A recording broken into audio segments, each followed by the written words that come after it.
Assalamualaikum warahmatullahi wabarakatuh. Perkenalkan saya Sri Adinda Finisi dengan NIM 190530097 dari Universitas Negeri Padang jurusan Pendidikan Ekonomi. Saya di sini akan menjelaskan jawaban dari ujian tengah semester dari mata kuliah Strategi Pembelajaran Ekonomi. Langsung saja ke soal yang pertama, yaitu jelaskanlah konsep-konsep di bawah ini dan bagaimana pelaksanaannya dalam proses pembelajaran. Yang pertama yaitu ada strategi. Strategi berasal dari bahasa Latin yaitu strategia yang diartikan sebagai seni penggunaan rencana untuk mencapai tujuan. Nah, bagaimana pelaksanaannya dalam proses pembelajaran itu seperti bagaimana seni kita atau kreativitas kita dalam proses pembelajaran tersebut agar tercapainya tujuan yang diinginkan. Yang kedua yaitu ada strategi pembelajaran. Strategi pembelajaran juga dapat diartikan sebagai pola kegiatan pembelajaran yang dipilih dan digunakan guru secara konseptual sesuai dengan karakteristik siswa, kondisi sekolah, lingkungan sekitar, serta tujuan khusus pembelajaran yang dirumuskan. Yang ketiga yaitu ada pendekatan.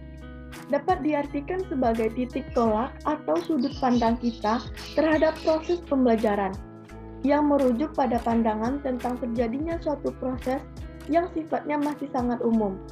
Di dalamnya mewadahi menginspirasi, menguatkan, melatari metode pembelajaran dengan cakupan teoritis tertentu. Selanjutnya yaitu ada metode pembelajaran. Dapat diartikan sebagai cara yang digunakan untuk mengimplementasikan rencana yang sudah disusun dalam bentuk kegiatan nyata dan praktis untuk mencapai tujuan pembelajaran. Ada beberapa metode pembelajaran yang dapat digunakan untuk mengimplementasikan strategi pembelajaran tersebut. Yang pertama yaitu ada metode ceramah, yang kedua ada demonstrasi, yang ketiga ada diskusi, dan lain sebagainya. Selanjutnya yaitu ada teknik pembelajaran. Dapat diartikan sebagai cara yang dilakukan seseorang dalam mengimplementasikan suatu metode secara spesifik. Misalkan penggunaan metode ceramah yang dilakukan di dalam kelas dengan jumlah siswa yang relatif banyak, membutuhkan teknik tersendiri yang tentunya secara teknis akan berbeda dengan penggunaan metode ceramah pada kelas yang jumlah siswanya terbatas. Demikian pula dengan penggunaan metode diskusi. Perlu digunakan teknik yang berbeda pada kelas yang siswanya tergolong aktif dengan kelas yang siswanya tergolong pasif. Nah, dalam hal ini, guru pun dapat berganti-ganti teknik, meskipun dalam koridor metode yang sama. Selanjutnya yaitu ada teknik pembelajaran. Merupakan gaya seseorang dalam melaksanakan metode atau teknik pembelajaran tertentu yang sifatnya individual. Misalkan nih, terdapat dua orang sama-sama menggunakan metode ceramah, tetapi mungkin akan sangat berbeda dalam taktik yang digunakannya.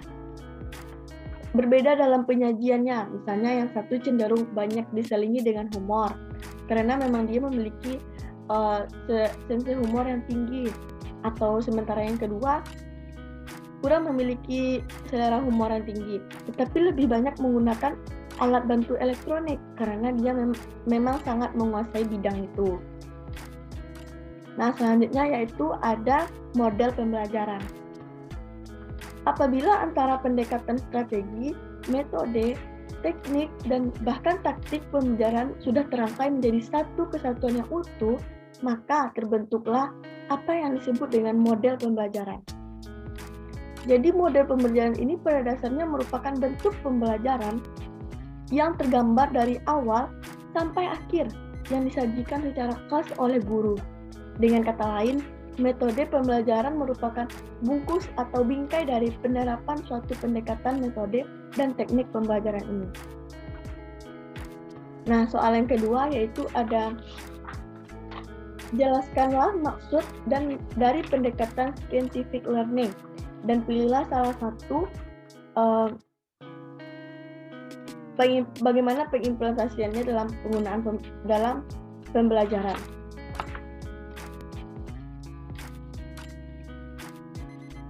Pendekatan saintifik adalah proses pembelajaran yang dirancang sedemikian rupa agar peserta didik secara aktif mengkonstruksi konsep, hukum, atau prinsip melalui tahapan-tahapan mengamati untuk mengidentifikasi atau menemukan masalah, merumuskan masalah, mengajukan atau merumuskan hipotesis, mengumpulkan data dengan berbagai teknik, menganalisis data, menarik kesimpulan, dan mengomunikasikan konsep, hukum, atau prinsip yang ditemukan.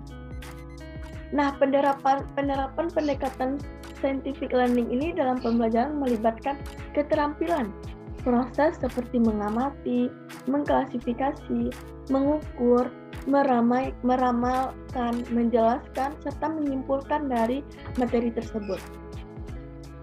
Soal selanjutnya yaitu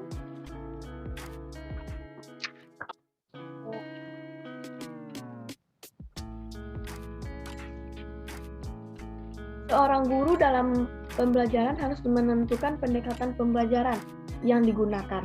Jelaskanlah pendekatan-pendekatan yang ada dalam pembelajaran dan berikan contoh implementasinya. Nah, yang pertama yaitu ada pendekatan konseptual. Pendekatan konseptual merupakan konsep belajar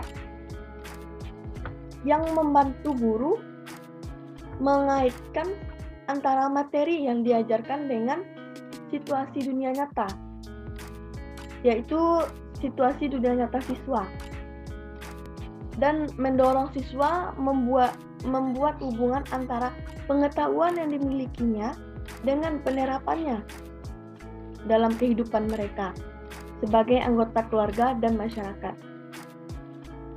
Yang kedua yaitu ada pendekatan konstruktivisme. Pendekatan ini merupakan pendekatan dalam pembelajaran yang lebih menekankan pada tingkat kreativitas. Nah, di sini diminta siswa lebih kreatif. Siswa dalam menyalurkan ide-ide siswa tersebut, ide-ide baru yang muncul dapat diperlukan bagi pengembangan diri siswa yang berdasarkan pada pengetahuan mereka.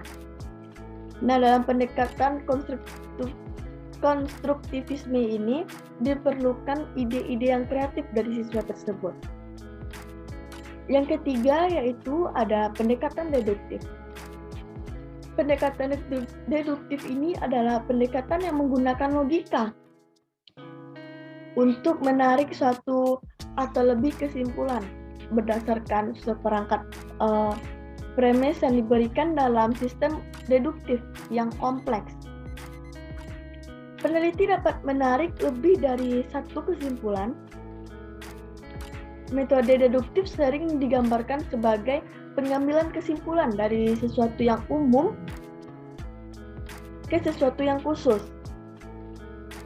Jadi, pendekatan deduktif ini merupakan proses penalaran yang bermula dari keadaan umum hingga ke keadaan khusus, sebagai pendekatan pengajaran yang bermula dengan menyajikan aturan, prinsip, dan diikuti dengan contoh-contoh kasus misalnya, atau penerapan aturan, prinsip umum ke dalam prinsip khusus. Selanjutnya yaitu ada pendekatan induktif. Pendekatan induktif menentukan pada pengamatan dahulu, lalu menarik kesimpulan berdasarkan pengamatan tersebut.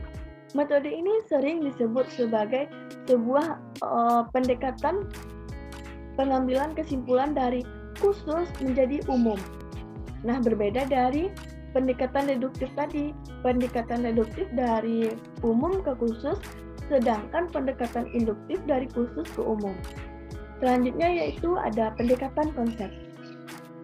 Pendekatan konsep adalah pendekatan yang mengarahkan peserta didik menguasai konsep secara benar dengan tujuan agar tidak terjadi kesalahan konsep.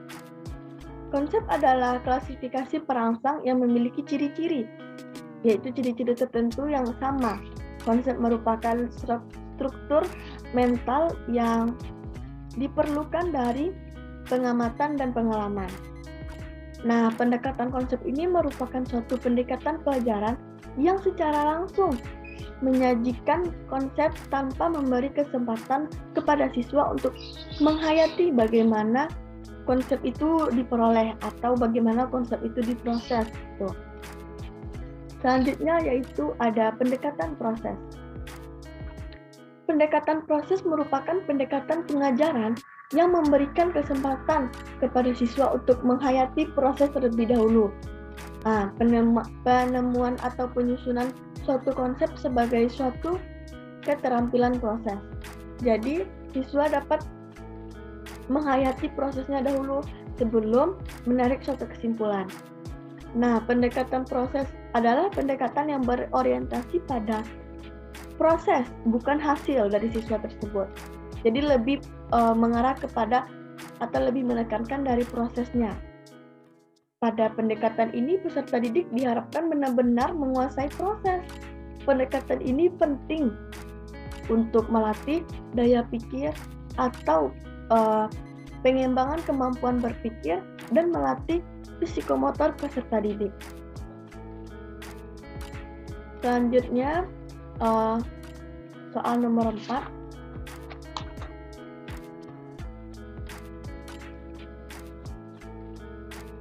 Pada masa pandemik seperti ini, dengan pembelajaran daring, metode seperti apa menurut saudara yang bagus untuk digunakan dalam pembelajaran dan jelaskan alasannya? Nah, menurut saya, pada masa pandemik seperti ini, metode pembelajaran daring yang efektif digunakan yaitu menggunakan media seperti Zoom Meeting, Google Meet, dan lain sebagainya agar bisa menjelaskan dan langsung didengarkan oleh siswa tersebut. Bila perlu, setiap pertemuan diadakan Zoom Meeting agar tidak ada materi yang tertinggal dan guru atau dosen dapat menjelaskan materi tersebut setiap waktu. Tidak ada materi yang dipelajari sendiri oleh siswa sehingga tidak ada kesalahan dalam pembelajaran individu tersebut. Nah, dengan penggunaan media seperti Zoom Meeting ini dapat memudahkan pertemuan jarak jauh antara siswa dengan gurunya. Selanjutnya yaitu jelaskanlah kelebihan dan kekurangan dalam pembelajaran daring. Nah, yang pertama yaitu kelebihan dari pembelajaran daring ini. Yang pertama yaitu ada waktu dan tempat lebih efektif. Siswa bisa langsung mengikuti proses belajar dari rumah. Yang kedua yaitu siswa tidak hanya bergantung pada guru, tapi juga bisa belajar untuk melakukan riset sendiri melalui internet. Yang ketiga yaitu ada otomatis siswa dilatih untuk lebih menguasai teknologi informasi yang terus berkembang. Yang keempat yaitu menumbuhkan kesadaran pada siswa bahwa bisa digunakan untuk hal-hal yang lebih produktif dan mencerdaskan, tidak hanya untuk bermain sosial media dan game atau yang lainnya. Jadi elektronik seperti laptop atau penggunaan handphone dapat lebih kreatif, menjadikan siswa lebih memiliki pengetahuan yang lebih banyak. Selanjutnya yaitu ada kekurangan pada pembelajaran daring ini. Yang pertama yaitu ada sulit untuk mengontrol mana siswa yang serius mengikuti pelajaran dan mana yang hanya sekedar mengikuti saja, tidak dengan serius. Yang kedua yaitu pembelajaran lebih banyak bersifat teoritis dan minim praktik karena tidak dimungkinkan adanya interaksi langsung dengan siswa. Yang ketiga yaitu ada bagi mereka yang tinggal di lokasi yang infrastruktur komunikasinya masih kurang, tentu akan kesulitan untuk mengakses internet. Misalnya mereka tinggal di pelosok yang internetnya kurang bagus. Jadi setiap misalnya ada ujian itu akan menghambat siswa untuk melaksanakan ujiannya dengan baik. Selanjutnya yaitu tidak semua siswa memiliki dan mampu mengakses peralatan yang dibutuhkan, entah itu komputer, laptop, atau handphone, atau lain sebagainya untuk pembelajaran online ini. Yang kelima yaitu terlalu banyak distraksi yang bisa mengganggu konsentrasi siswa saat belajar. Misalnya dari lingkungan tempat dia tinggal, ada sesuatu yang mengganggu, itu akan mempengaruhi kefokusan dari siswa tersebut untuk mengikuti pembelajaran. Nah, sekian dari jawaban ujian tengah semester strategi pembelajaran ekonomi saya. Apabila ada salah, saya mohon maaf. Assalamualaikum warahmatullahi wabarakatuh.